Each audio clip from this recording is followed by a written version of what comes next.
Everyone, welcome to my channel. And यार हम लोग कर रहे थे एनवायरनमेंट, ठीक है। क्लास 10th का ये चैप्टर आर एनवायरनमेंट हम काफ़ी हद तक पूरा कर चुके हैं, जिसमें हमने बात करी थी फूड चेन की, फूड वेब्स की, उनके ट्रोफिक लेवल्स की और बायोलॉजिकल मैग्निफिकेशन नाम के एक इम्पॉर्टेंट प्रोसीजर की।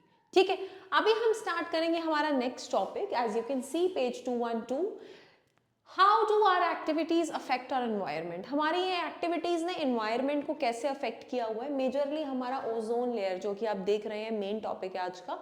What is an ozone layer, ये कैसे बन रहा है और ये हमें यूजुअली कैसे प्रोटेक्ट करता है। बट राइट नाउ जो हम एनवायरनमेंट को डैमेज क्रिएट कर रहे हैं, उस डैमेज से ये ओजोन कैसे अफेक्ट हो रहा है, ये हम आज इस वीडियो में पढ़ेंगे। ठीक है, we are an integral part of the environment. कोई भी चेंजेस हमारे इन्वायरमेंट में होते हैं वो हमें या हमारे आसपास होने वाली एक्टिविटीज को अफेक्ट करते हैं।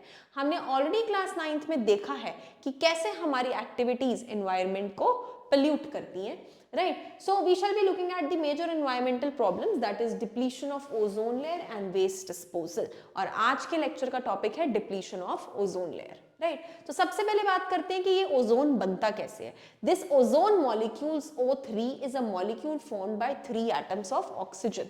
सो बेसिकली क्या होता है, जब ऑक्सीजन की 3 एटम्स मिलेंगी तभी ये जाके O3 मॉलिक्यूल बनता है।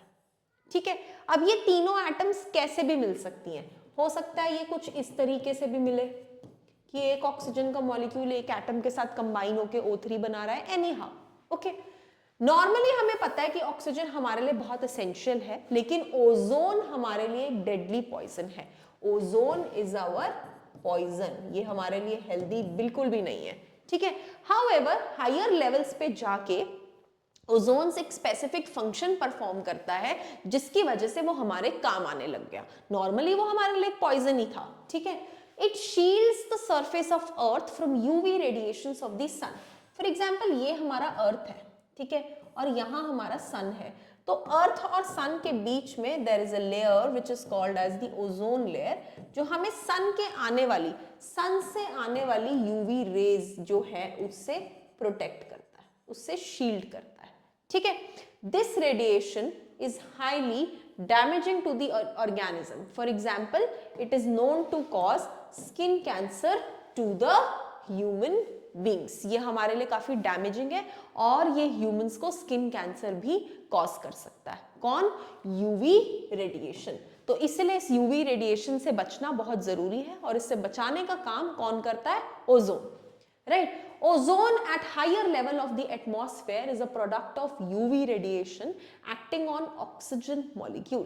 अब ऑक्सीजन मॉलिक्यूल तो सब जगह प्रेजेंट है, तो इस ऑक्सीजन मॉलिक्यूल्स को जैसे ही यूवी रेज हिट करती हैं, ये स्प्लिट हो जाता है इनटू 2 ऑक्सीजन एटम्स। अब उसी एटमॉस्फेयर में one of this oxygen atom combines with oxygen molecule to form ozone, और यही प्रोसेस इंटरसाइकिल वर्जन में चलता रहता है। ठीक है, the higher energy UV radiations उस ऑक्सीजन को स्प्लिट कर देती है और फिर से दोबारा फ्री ऑक्सीजन में कन्वर्ट कर देती है। ठीक है, these atoms with molecular oxygen will combine to form an ozone as shown over here. This is very important. So the amount of ozone in the atmosphere began to drop sharply in 1980s. All of a sudden 1980s में ये ozone काफी ज्यादा drop में देखा गया। ठीक है, इसका क्वांटिटी कम हो गया। This decrease has been linked to the use of synthetic chemicals like chlorofluorocarbons. हम एक केमिकल यूज कर रहे थे क्लोरोफ्लोरोकार्बन्स, किस चीज में? रेफ्रिजरेंट्स में, फायर एक्सटिंग्विशर्स में। ठीक है, जिसकी वजह से ये ओजोन लेयर डिप्लीट हो रहा था, क्योंकि ये CFC में कुछ ऐसी प्रॉपर्टी थी जो ओजोन को खत्म कर रही थी एनी हाउ।